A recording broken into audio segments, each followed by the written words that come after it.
कोशिका की खोज की। तो सन 1665 में रॉबर्ट हुक ने कॉर्क कोशिका की खोज की थी। ये सामने जो आपको दिखाई दे रही है, ये कॉर्क कोशिका का वो दृश्य है जो सबसे पहले अपने माइक्रोस्कोप में रॉबर्ट हुक ने देखा था।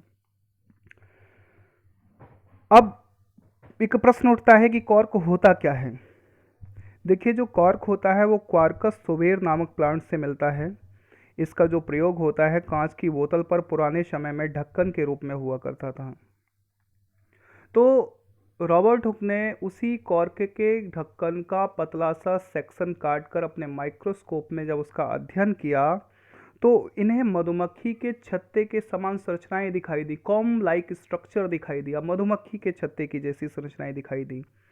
तो इन्होंने एक पुस्तक लिखी थी उसी समय जिसका नाम था माइक्रोग्राफिया। माइक्रोग्राफिया में इन्होंने लिखा है कि जब मैंने कॉर्क को देखा तो मुझे छत्ते जैसे हॉलो स्पेस दिखाई दिए। छत्ते जैसे हॉलो स्पेस।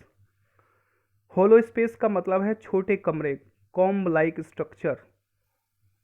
इस प्रकार के छोटे कमरे शेल के अंदर दिखाई दिए। इन्होंने हॉलो स्पेस या छोटे कमरे या लिटिल कंपार्टमेंट के नाम से बताया था।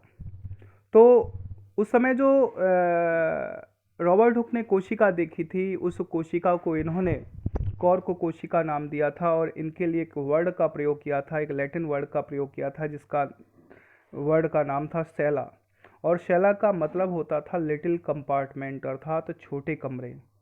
देखिए, उसी सेला से एक टर्म आता है जिसका नाम होता है शेल, और सेल को आज हम कोशिका के नाम से जानते हैं। सेल एक लैटिन वर्ड है जिसका अर्थ है लिटिल कंपार्टमेंट या हॉलो स्पेस, अर्थात मधुमक्खी के छत्ते के समान संरचनाएं, अर्थात मधुमक्खी के छत्ते के समान कमरे जैसी संरचनाएं। तो सबसे पहले रॉबर्ट हुक ने जिस कोशिका के बारे में बताया था वो मृत कोशिकाएं थीं।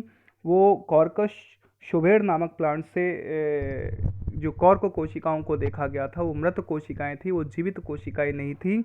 अगर हम जीवित कोशिकाओं की बात करें, देखिए ये माइक्रोस्कोप जो आपको दिख रहा है, ये रॉबर्ट हुक ने सबसे पहले जो प्रयोग किया था वो रॉबर्ट हुक का माइक्रोस्कोप है।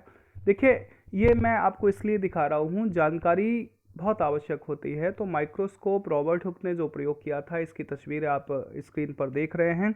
तो सबसे पहले रॉबर्ट हुक ने मृत कोशिकाओं की खोज की थी सन 1665 यानी 17वीं शताब्दी में, अर्थात इनके पास कोई भी जीवित कोशिकाओं का प्रमाण नहीं था। अब बात करते